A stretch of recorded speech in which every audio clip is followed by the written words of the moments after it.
Namasté mes soleils et bienvenue dans cette nouvelle dosette spirituelle. Aujourd'hui, on va venir tordre le cou aux idées reçues sur le yoga.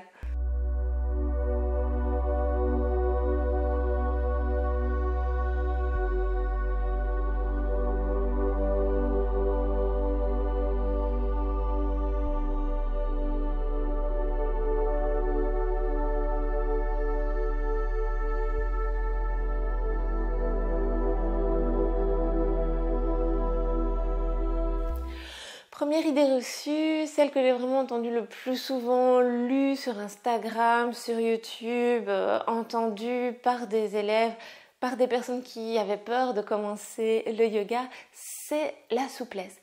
Il faut être souple pour débuter le yoga. Ben non, pas du tout. En fait, c'est même tout le contraire, à vrai dire. Il ne faut pas déjà savoir cuisiner pour apprendre à cuisiner. Il faut juste avoir envie d'apprendre. Le yoga est vraiment adapté pour quand on n'est pas souple du tout. Si vous n'êtes pas souple, dans un cours de yoga, vous êtes au bon endroit. Parce que ça va être vraiment très intéressant de venir évoluer petit à petit. Et il ne faut pas oublier aussi qu'il y a toujours des possibilités d'aménagement, utiliser la brique pour se surélever, pour rapprocher les mains, utiliser la sangle pour que notre pied à l'arrière soit un petit peu plus accessible. Il faut utiliser tous ces aménagements pour ne pas aller trop loin tout de suite et pour se sentir évoluer. Dans ma première année de pratique de yoga, c'est à ce moment-là que j'ai vraiment ressenti la plus grande évolution, l'évolution vraiment la plus spectaculaire entre le jour 0 et le jour 365. Il y a vraiment un énorme bond de souplesse. Pourtant, c'est la période où j'ai le plus utilisé tout ce qui était aménagement, tout ce qui était posture intermédiaire pour éviter justement de me blesser. Et ça, c'est hyper important quand on commence et aussi quand on pratique, qu'on a l'impression de bien savoir pratiquer. C'est à ce moment-là qu'on vient se blesser. Moi, c'est ça qui m'est arrivé. Donc vraiment, se dire qu'il faut y aller petit à petit et surtout on n'a pas besoin d'être souple à la base. On le devient. C'est en forgeant qu'on devient forgeron. Ben, surprise, c'est en pratiquant qu'on devient plus souple également.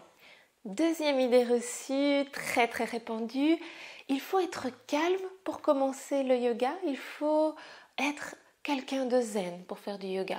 Souvent j'entends, mais moi j'ai vraiment besoin de quelque chose qui bouge, le yoga c'est pas fait pour moi, je suis quelqu'un de trop nerveux pour faire du yoga.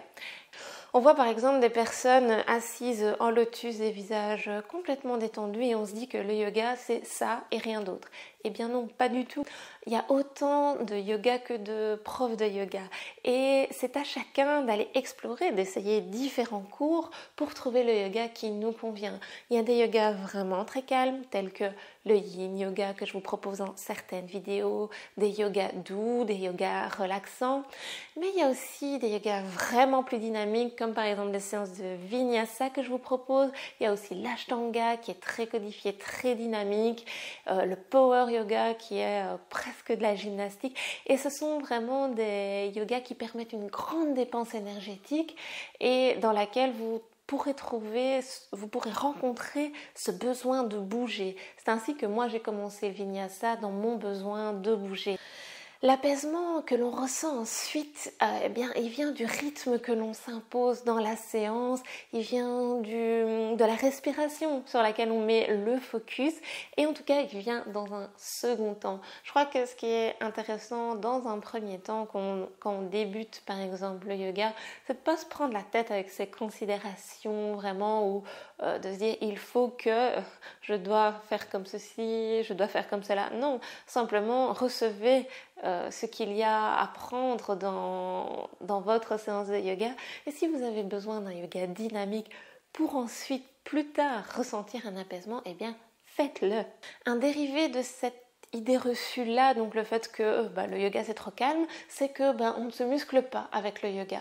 Et bien au contraire, je trouve que je n'ai jamais moi été aussi musclée, tonique dans l'ensemble de mon corps et de façon harmonieuse que depuis que je pratique le yoga. Avant j'aimais bien, j'avais un vélo elliptique, je pratiquais du cardio, je faisais de temps en temps des séances abdos fessiers comme tout le monde peut avoir envie de faire à un moment donné, et j'étais pas régulière, ou en tout cas ça me faisait mal le lendemain, j'avais super mal aux abdos ou super mal aux fessiers.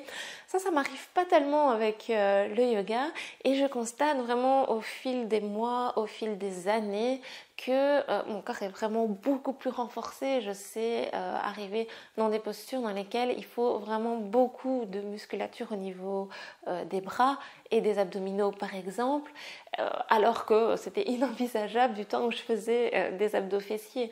Vraiment, le yoga vient travailler les muscles en douceur. Faites la salutation au soleil 108 fois, hein.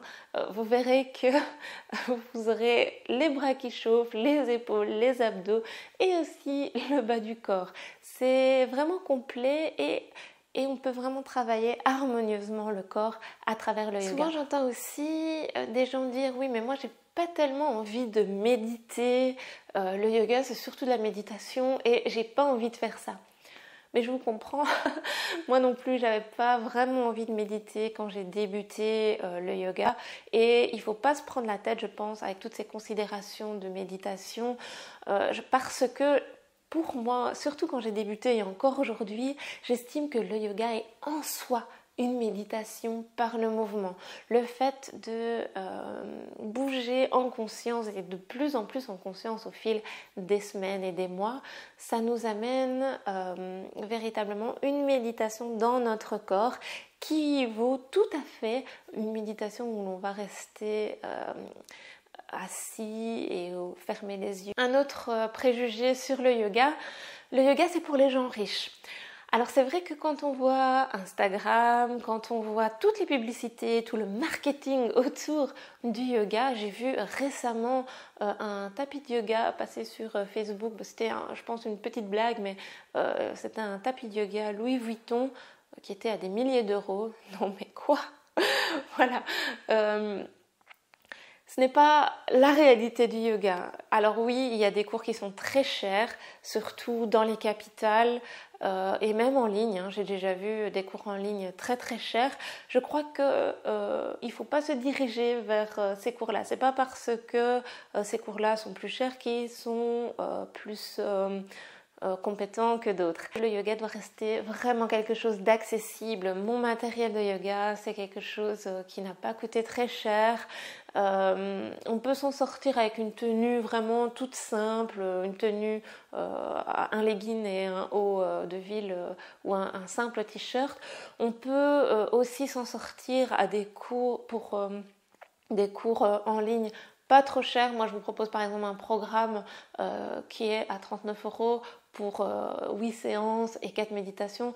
C'est pas extrêmement cher. Pourquoi? Parce que j'estime que le yoga doit être quelque chose d'accessible. Les cours que je propose également en centre ne sont pas extrêmement onéreux pour, encore une fois, la même raison. À la maison également, toute l'offre qui vous est proposée gratuitement, eh bien, je pense qu'il faut la saisir. Il y a beaucoup de choses qui sont super accessibles et qui sont vraiment pas mal sur Internet, sur YouTube notamment. Il y a énormément de chaînes qui sont vraiment fantastiques. Et qui voilà, peuvent vraiment vous aider à pratiquer un petit peu chez vous. Et ce qui permet aussi de venir démocratiser le coût du yoga petit à petit à mesure que sa visibilité augmente. Après, bien sûr, il y aura toujours l'aspect marketing, l'aspect acheter, mais ça c'est comme pour tout. Et donc voilà, je pense qu'il faut simplement rester parcimonieux par rapport à tout ça et savoir juger par vous-même quel est votre juste milieu. Dernier préjugé, dernier a priori très important à mettre en lumière ici sur le yoga, sur la pratique du yoga. J'entends parfois les gens dire mais moi je n'ai pas le profil pour faire du yoga parce que les personnes qui en font Ce sont des personnes super fit, qui font des postures de fou, qui pratiquent tous les jours, qui sont comme ceci, qui sont comme cela, qui portent tel vêtement, qui... Voilà. Je pense qu'il faut vraiment, vraiment casser l'image Instagram. Et c'est aussi un petit peu ce que moi j'essaye de faire à travers mon profil, c'est d'amener...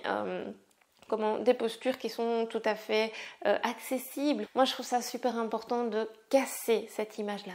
On peut faire du yoga, peu importe qui on est. Il y a forcément un yoga adapté à vous. Peu importe quelle pathologie vous avez, peu importe quelle morphologie vous avez, peu importe quoi que ce soit. Moi je me disais, tout simple, hein, je me disais quand j'ai débuté, non mais si je deviens prof de yoga, je vais devoir mettre des lentilles.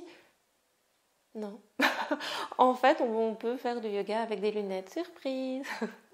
Non, je dis ça parce que voilà, moi c'est celui qui m'a un petit peu bloqué un certain temps à me lancer. On trouve toujours plein de solutions pour se bloquer hein, dans nos envies. Moi je crois au contraire qu'il faut casser tous les a priori, casser cette image de se dire je ne peux pas parce que je suis comme ceci ou je ne suis pas comme cela. Au contraire, il faut trouver le yoga qui vous correspond à vous en particulier. Il faut trouver les aménagements qui vous correspondent. Et ça, vous pouvez le faire à la maison et si vous sentez que vous n'êtes pas assez accompagné, vous pouvez le faire aussi avec des gens qui peuvent vous aider, des profs de yoga. Moi, je suis aussi à votre écoute si vous en avez besoin, si vous avez des questions pour aménager votre yoga. Si un jour vous avez eu cette impression dans un cours de vous dire que vous n'étiez pas à votre place, que d'être mal à l'aise parce que vous n'étiez pas comme ceci, comme cela, le problème ne vient pas de vous. Le problème vient du fait que le professeur n'a pas su adapter à votre personne ou que le cours n'était pas convenant pour vous. Voilà, tout simplement. Vous pouvez trouver des cours qui seront parfaits pour vous, je vous le promets. Il existe ce cours. C'est là-dessus que je vais terminer cette vidéo. Je vous remercie infiniment d'être resté jusque-là et de m'avoir écouté jusqu'ici. N'hésitez pas à me dire ce que vous avez pensé de la vidéo et si vous aussi ça vous est arrivé d'avoir ces préjugés-là ou peut-être d'autres. Est-ce qu'il existe d'autres préjugés que je ne vous ai pas présentés ici et que vous avez ressentis? On en parle en commentaire. On se retrouve dès la semaine prochaine pour une nouvelle vidéo. Namasté.